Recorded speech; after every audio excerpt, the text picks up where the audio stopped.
Hello, hello, hello. Greetings and salutations, everybody. All right. What do we got going today? Hey, happy Tuesday to everyone. I hope you all enjoyed yesterday's episode. We're getting started today, going strong. All right, we got to get it going. And let's see. Let's just make sure that everything is working on the up and up. Everybody. All right. Perfect. All right. So, hey, like I said, happy Tuesday, everybody.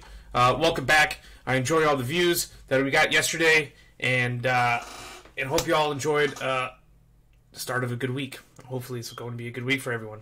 All right. So, and again, I'd like to start off every episode by thanking everyone that has helped support me on the channel.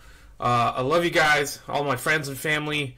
Thank you very much. Really appreciate it. And for you guys that are just coming in, maybe this is the first time you'll be watching on today's episode, and we are going live today. Again, hey, don't be afraid to hit the subscribe button there and catch me out. I'm going to be doing this stuff weekly. I'm going to get a lot of videos up during the week. And to carry on what I said about yesterday, I'm going to try to get an episode of the Northwest Cali Boys. We're going to have my buddy Jake in. Hopefully we get it done sometime this week. It might be tomorrow, maybe Thursday. Again, I'll make the announcement later. And also we got our buddy Robert flying in from California, from Northern California up here to Washington. So this is going to be a great episode. We're going to be talking about lots of different stuff, life, the universe, politics, current policy, anything, man. And, we like to leave it open for everyone to ask questions. On our first episode of the Northwest Cali Boys, when we filmed it mid last year, Robert last time, he shared some juicy stories with everyone, and it really got all the viewers really interested in it, really exposed a lot of funny stuff. So I hope that you guys will enjoy it. And again, I will set out a time and declare it when we're going to get that, and then I'll find out some more information about that tonight. Also, let's see here, got it. And so let's get started with today's news, updates, current events, and BS that's going on. Okay, so very first thing, turn on my computer. I'm finishing up my script for today's episode. I got some juicy stuff yesterday because there was a few things that came out in the news, and one thing I was writing about, I stayed up late last night, and then the first thing that pops up on my screen, man, Jussie Smollett, right? All right, so let's start off with this story, okay? So Jussie Smollett, right? He's an actor that is on the show Empire. But now I'm sure he is still on there. And he was arrested last month in February, and was eventually charged with 16 counts of filing a false police report and disorderly conduct. Okay, and he was indicted by a grand jury on 16 counts. Okay, and so this is an important number to keep in mind. And Smollett had allegedly staged a fake hate crime. What the story was, and again, I'm going to have to start using the words here, allegedly, and then what the story was, what was told, because I don't know what's true anymore. I don't know what the facts are anymore. But what had allegedly happened was that he staged a fake hate crime, a fake attack on him. He's claimed that while he was in Chicago, he was walking outside somewhere, and that two people wearing MAGA hats came up, beat him, put a noose around his neck, said this is MAGA country, blah, blah, blah, spit on him, and I guess from my understanding from what I read previously, is that he caught this on camera, and it seemed very fishy at first that when the police came to take his report, that he had a camera staged up there. And so what happened later down the road is that these two men, they were brothers, and they were from Africa. I don't have their names on here, but and I don't know if they were arrested for this exact staged crime or if they were arrested for something else that they did. But either way, the brothers came out and said that they were paid by Jussie Smollett and to like $3,500 or few $1,000s to stage this hate crime, and so that it could be caught, and that Jussie Smollett can say, hey, all this happened, and Donald Trump is evil, and the whole MAGA is evil, and all this and that, and be saying this kind of stuff. So, and allegedly his intentions were to create this hate crime, this fake staging of it, in order to, because like he received some mail, and he had allegedly received this hate mail with like a white powdery substance, turned out to be like powdered sugar, and that he was upset that it didn't get enough attention, and he thought he deserved more attention for it, and so like he just created this hate crime, or staged it so that he can get more attention. And then another story claimed that he wasn't happy with like the money he was getting paid by while working on Empire. So again, I don't know what now I don't know what the real truth is anymore, because now they are saying that all the charges are dropped today. So all 16 counts dropped as of today. And Jussie Smollett had surrendered the $10,000 that he paid as part of his $100,000 bond, and he released it to the the city of Chicago. And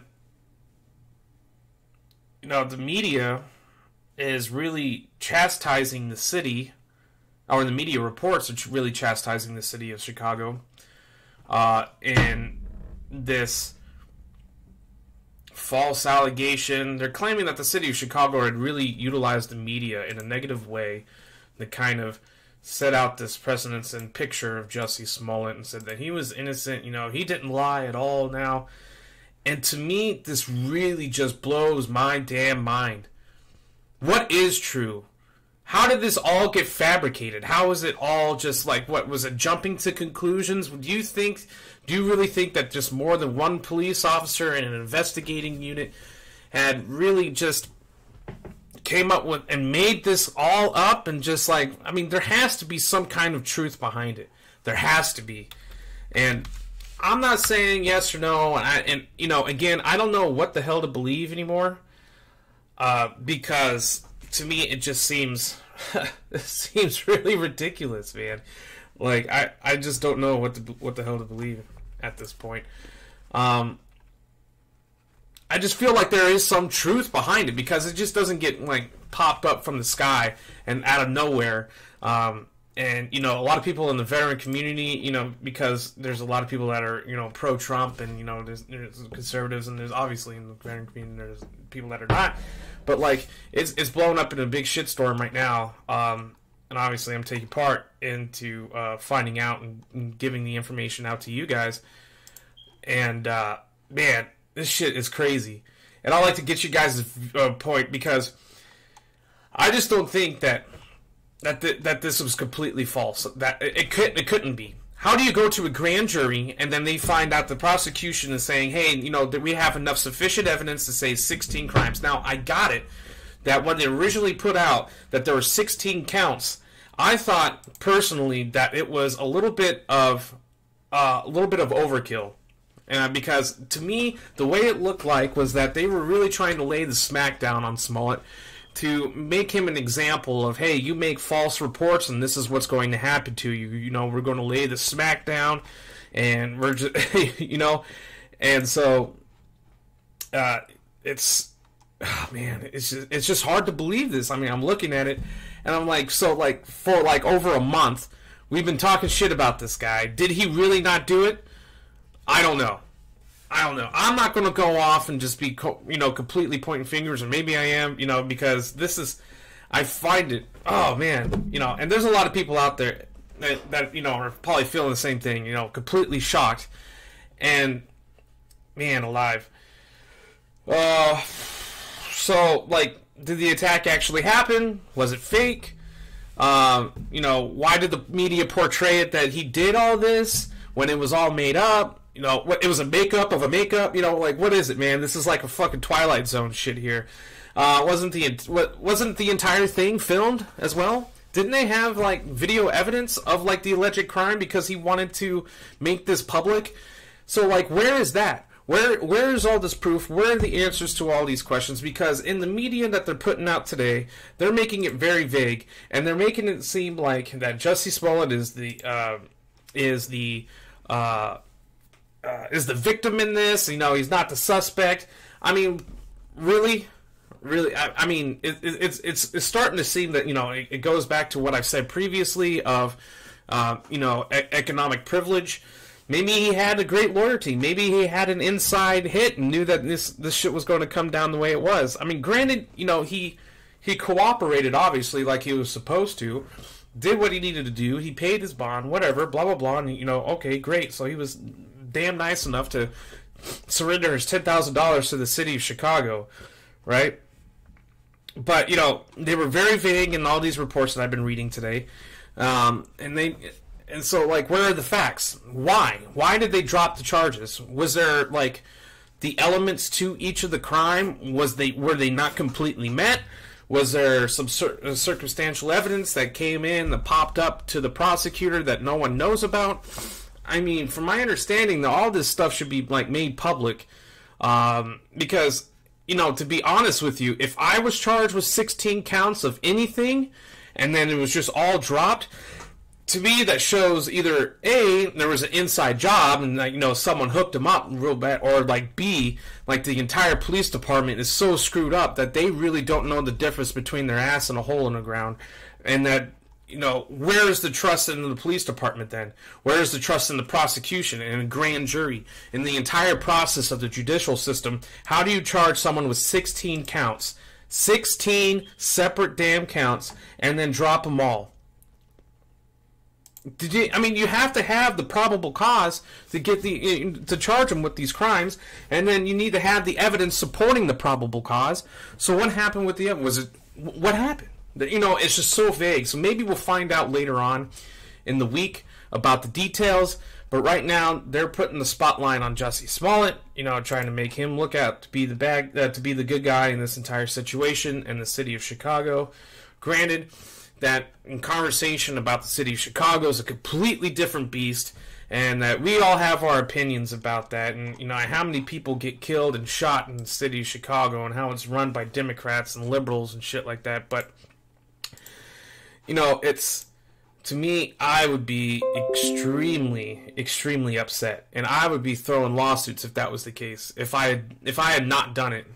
But it's hard for me to believe, even in the most shittiest city in the United States, that as a high-profile case like this, that the police department or the prosecutor's office had made such a large mistake to charge him with 16 counts formally, and then just drop it. Again, I know I've said it over and over again, and to me, it just seems it's real shocking. And, this was the first thing that I really wanted to put out in this episode. And, man, it's something else, dude. It's something else. And then now there's reports of the Chicago Police Union requesting a federal investigation into Kim Foxx's handling of the case. Now, Kim Foxx is she's the head of the attorney's office in Cook County. So basically, she's she's the prosecutor, and basically she had dropped all the charges, and so is there a conflict of interest in there? Is there something going behind closed doors, behind the curtains here, of why did she suddenly drop all of these charges? Man, I don't know. It just seems fucking out there, man. So I wouldn't doubt it. Maybe there was a backdoor, deal. Maybe there was. I don't know. It seems very crazy, absurd, and we'll see. We'll see what happens. With that. I guess this is the week, man. This is the get out of jail free week, man. Hey, if anyone's gonna fuck up, this is the week to fuck up on, man. Because everyone's getting off this week, man. Everyone's getting off this week. It's great. I guess it's, it comes with like yin and yang. You have your good, you have your bad. So, man, I'd like to get you guys' opinion on it. And, for those that are watching or are going to watch, hey, leave a comment. I would like to see what you guys think. Do you guys agree that there was something like a backdoor deal that happened? Do you think that there was something, a conflict of interest with the prosecutor's office? Why are we not getting the facts about why it was all dropped?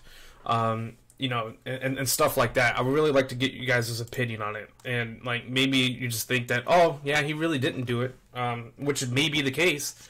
Obviously, in the court of law, that's what it says, and that's what is going to happen. So, who knows? And, okay, so we'll move on to our next topic, which is going to be a little bit of a long one here.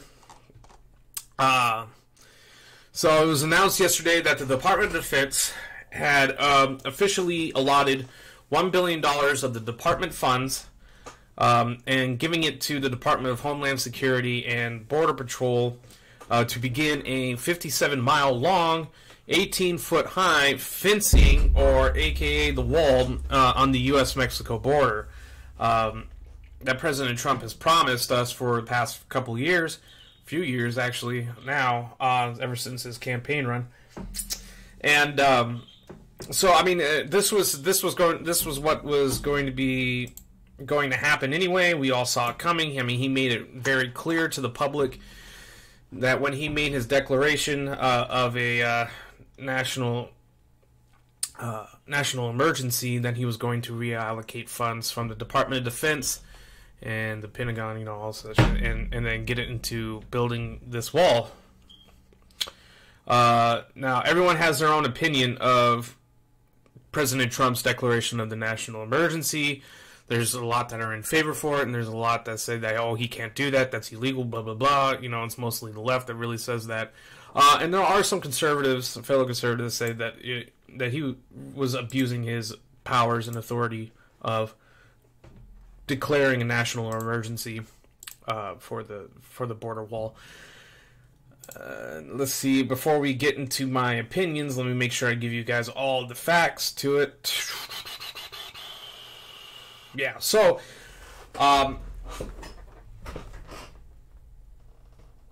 obviously, through the beginning of the entire declaration of him saying that he is going to pursue building this wall, there has been tremendous opposition from the left and from the Democrats to him building the wall. Now, my opinion is that his patience, I mean, he was very patient enough with the Congress with trying to allocate the funds originally on the first year for the wall, which was declined, and then there was like a small shutdown that they were afraid was going to happen, but that got averted. And as everyone know, earlier this year, or end of last year, earlier this year, so it was like in January, that there was a government shutdown for a good period of time, and it was like allegedly the longest government shutdown in the history of the United States. A lot of people were losing out on money, and then a lot of federal workers were furloughed.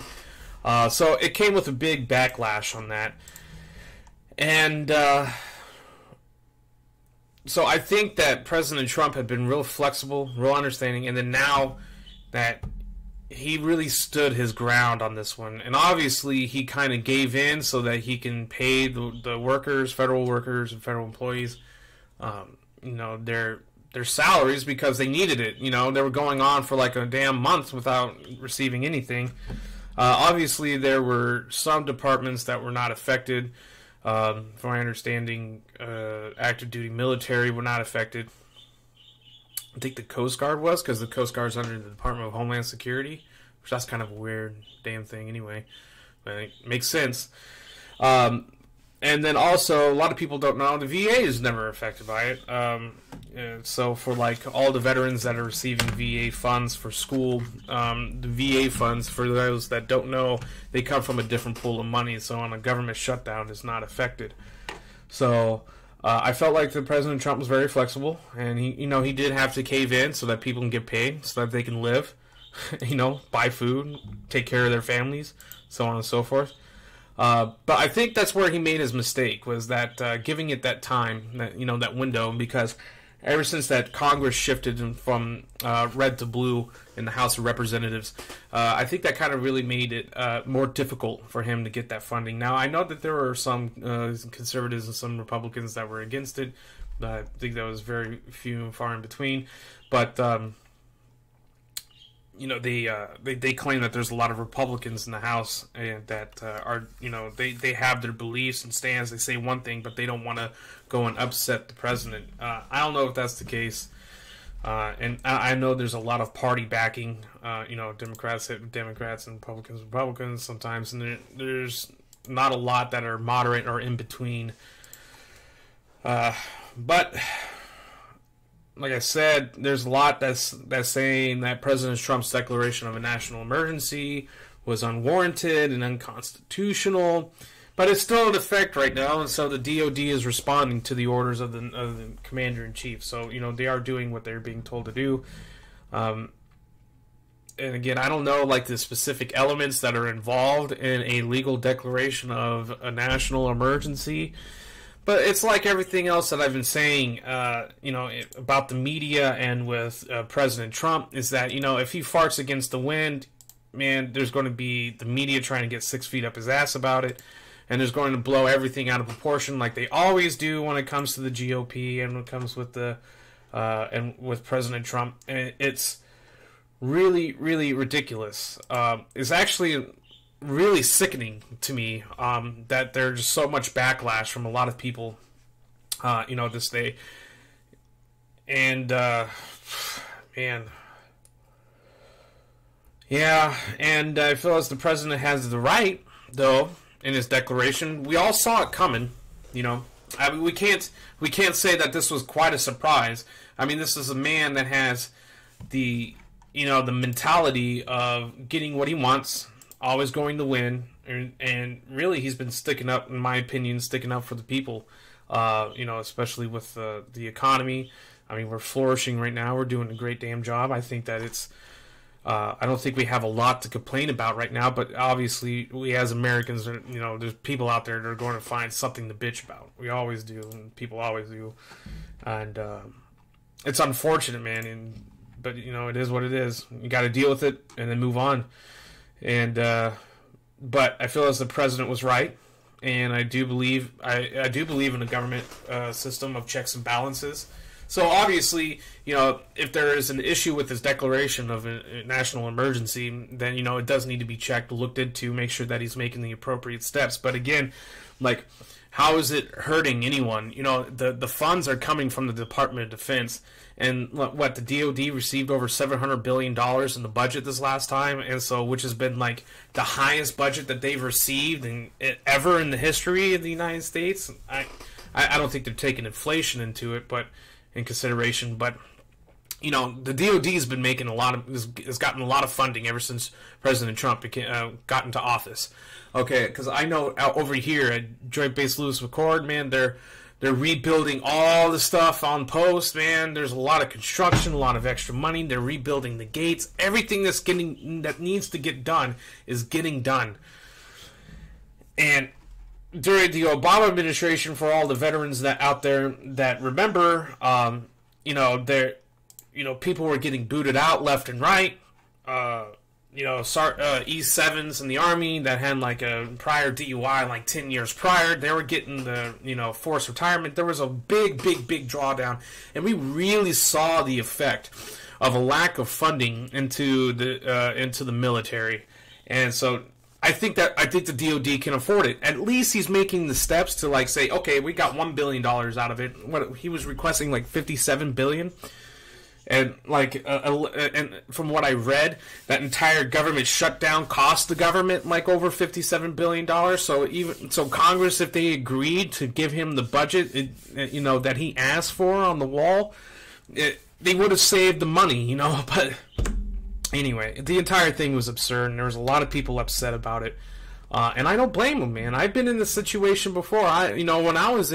When Obama first became president, there was a time I got skipped over on a paycheck before. I mean, it came shortly after, but it happens, and it's unfortunate, and it gets a lot of people worried. I mean, like, really, really worried of how they're going to pay for their family, because, like, when you're in the military, man, it's every 1st and 15th you're getting that paycheck, and there's a lot of soldiers that live paycheck to paycheck. There are, and even the lowest private that has a wife or husband or whatever, they got to pay for they got to support their family as an E3, E4 or whatever, So, like, it gets people really, really worried when that entire thing happens. But at least now they've identified that problem, that they kind of, like, make sure that the active duty military doesn't get really too affected by it, which is a good thing. But still, that part, but the entire thing of a government shutdown. But again, at least he's taking it little by little instead of asking, hey, I want the entire $57 billion right now. So, getting one piece done at a time, which until he gets the proper financing or the appropriate funds from the budget, I'm all for it. So, I just want to give you guys my opinion on this. It's, that you must understand this entire issue of building a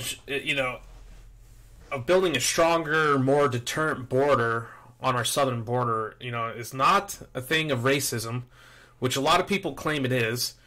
Okay, because if it was Mexico that we were bordered with, or it was Albania, or if it was fucking Germany down there, we and had the same kind of issue with those people, with the those foreign nationals and their government problems in that country, we'd be doing the same thing. Okay, it's not a thing about racism, and it's not saying that we're stopping the rapists and stuff like that. I mean, like, you have to understand that there is a large amount of drugs that come over the border illegally.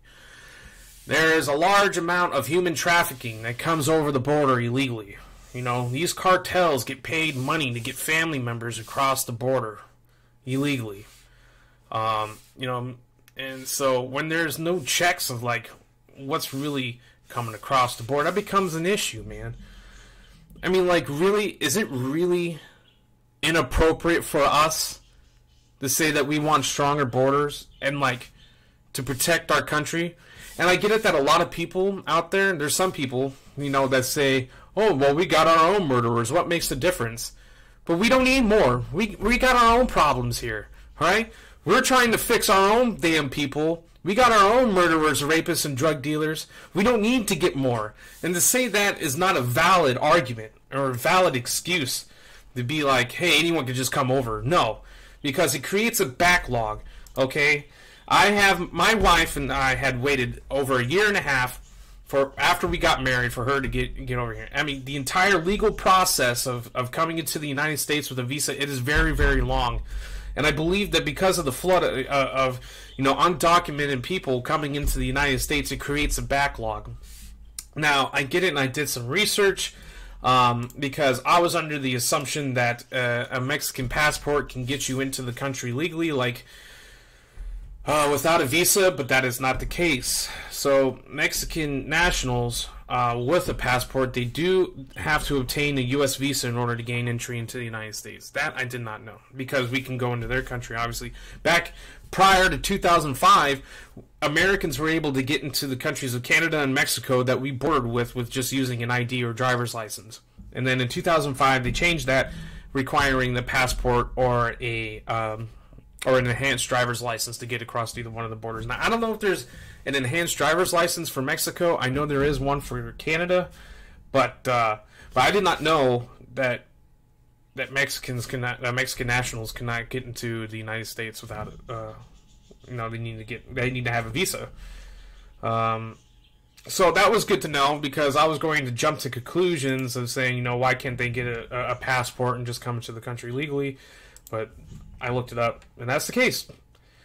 And I mean, you have to understand, that in the country of Mexico, man, it's a big, they got a lot of problems. They got a lot of problems going on, a lot of corruption, a lot of drugs, a lot of this and that. I mean, there's a lot of things that are going on, and all these drug cartels, where do you think they make all their money from? And as I believe there was a movie or something like that, claiming that, like, you can't stop the American people from consuming drugs. Yeah, probably. It was probably right. I don't think that our war against drugs is making too much of an effect, in our society right now. I mean, we're having an influx of fentanyl, opioid-based drugs that are coming across the border and even being made here in the United States. They've caught poppy fields being grown in Mexico, and it's out of control.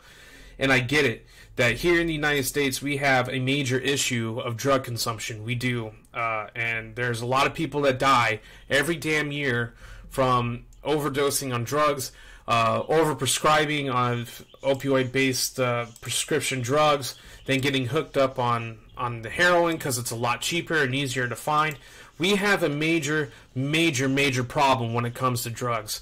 And so far, for many, many years, we have had the headstrong attitude of go and beat down the fucking drug dealer, arrest them, put them in jail for the rest of their life, and then, like, hey, the drug user, they're out on the street, once they commit a crime or they have possession of drugs, beat them down, put them, not literally beat them down, but, get them, hook them up, put them in the jail, let them come down off of whatever drug it is, and, like, it's, in all honesty, I don't see how the entire epidemic is getting any better.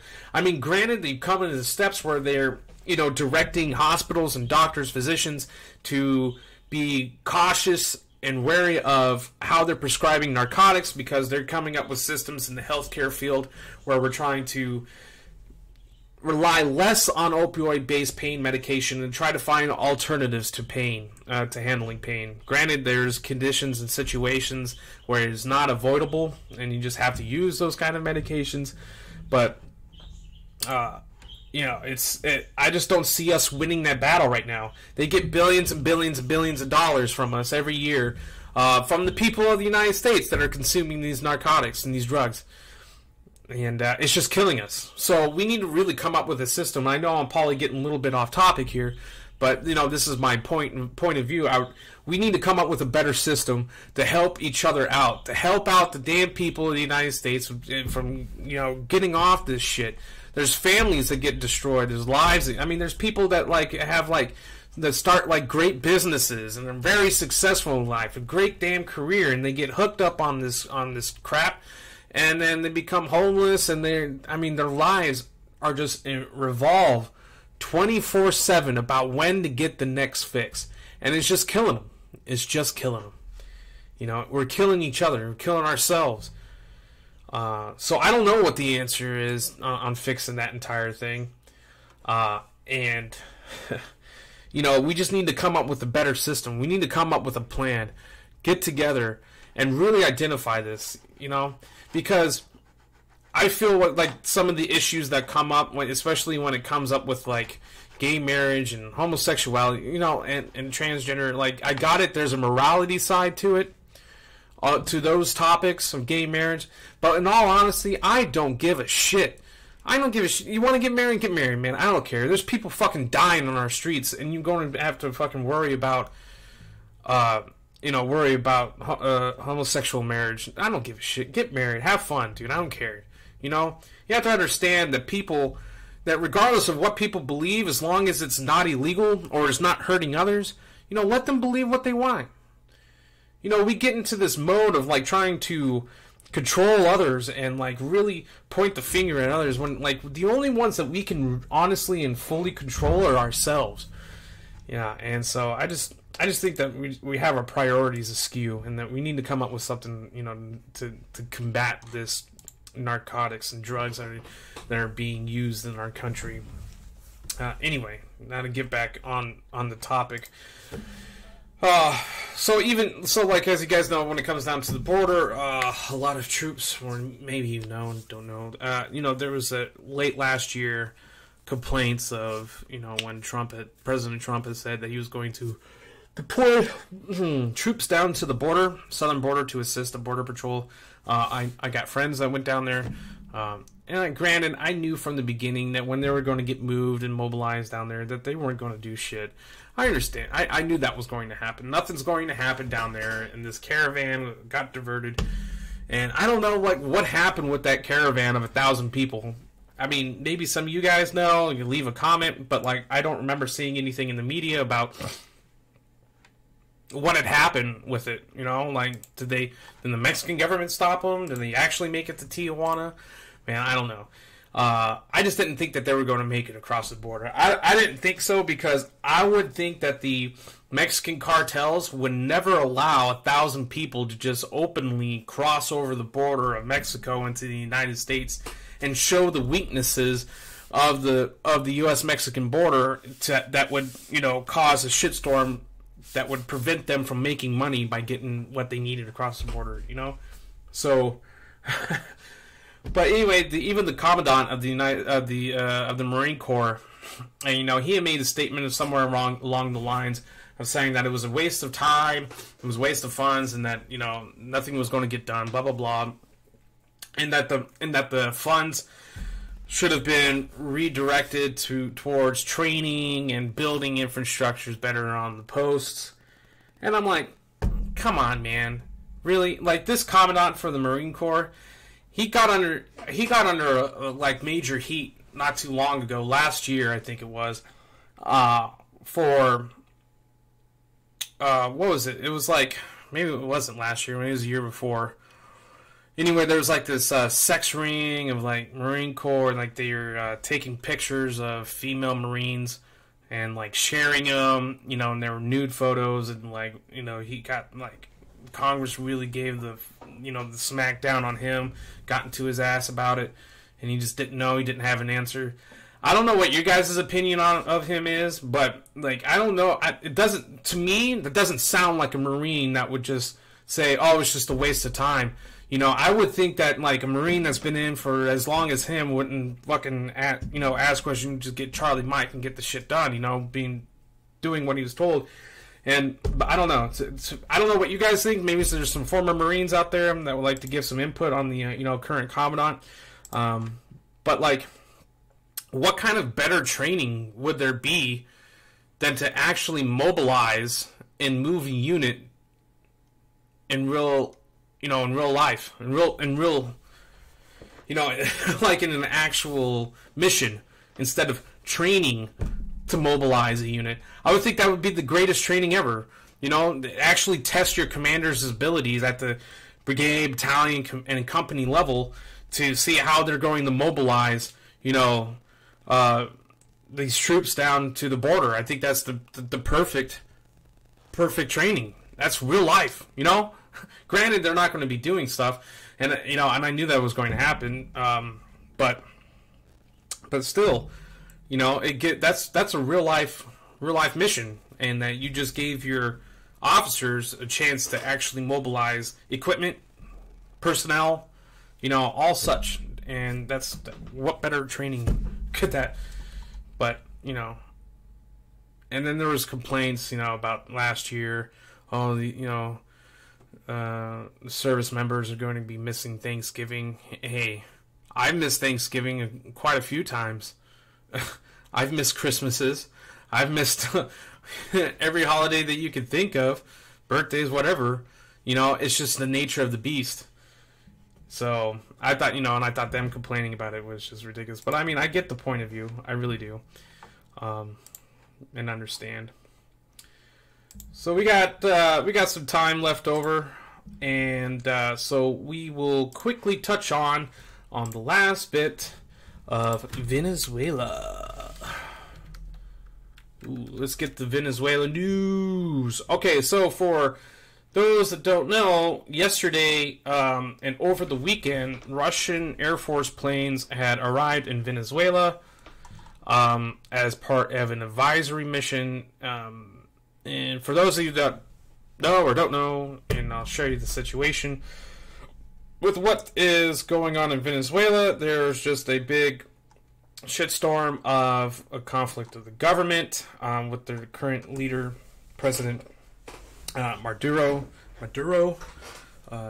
Maduro, claiming that he had fix the election in order to become president, and then there's another guy that's claiming that he's the real president, and so there's a big conflict. The entire economy is going down in the shits.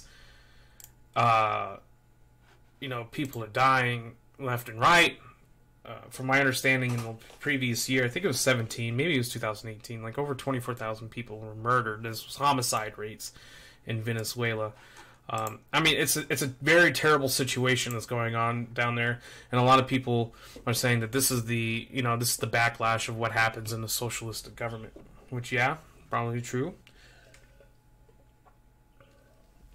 South American countries have had a back and forth of socialistic governments, so on and so forth, and it's a real big mess. Well, anyway, so that these Russian Air Force and advisors and troops from Russia had arrived over on Saturday, and then the last bit came in on yesterday, and no one really knows what is going on. They're claiming that the Russia government is bringing over medical supplies and trying to resolve this entire situation. I mean, the inflation inside the country is just ridiculous. Their economy is really fully collapsed on itself. People are starving. I mean, it is just, I believe GM had even removed their plants from Venezuela. I think Mike Pompeo had ordered that the U.S. Embassy personnel get evacuated and get removed and taken out of Venezuela because of the entire situation. I mean, they're basically at the verge of, civil war there in Venezuela. And, there's a lot of South Americans that live here in the United States and probably feeling the effects because they got family down there. And it's very unfortunate. And so what gets me to wonder of, why is there a Russian involvement in Venezuela? I had asked this with someone previously before that, and I had this feeling that, does Russia have any involvement in Venezuela? They don't have any involvement, do they? I'm like, no, not that I know of. I was like, okay. And then this comes out, and I'm like, well, maybe I did see this one coming. Maybe this, it is a perfect opportunity when a country is going up in flames like Venezuela for Russia to kind of swoop in to have some kind of influence really close to where we're at, because that, as I said yesterday, why not? We do it. We're having an influence in Poland. They're talking about building a Fort Trump in Poland, which I don't know if that's going to happen. But the Russian government has always been very cautious of the American movement and involvement in Europe and other countries and into other countries around Russia, and the same thing with the entire conflict with Ukraine, what's her nuts Hillary Clinton, basically it started the war, and were involved in the entire Obama administration because they wanted to have the influence in Ukraine by wanting them to join the European Union so that we can have some kind of control and be right next door to Russia. I mean, I can understand their point of view, and I understand their concerns, but now this is getting now this is happening in Venezuela. They are not too far from where we're at, and so they can get a good look at the United States while down there. And I believe that the only reason why there's Russian involvement down there is probably they want some of the resources, the oil, same thing, probably the same shit that we want, but I don't know, really what everyone's point of view of Maduro is, and is he, I'm sure, the guy's sitting up on his fucking throne while, eating filet mignon and drinking fucking Dom Perignon and shit like that while his people are starving and dying. So to me, in my opinion, is that I don't think this guy's a straight asshole. And so, I don't think he's going through the right steps of really fixing the problem in his government.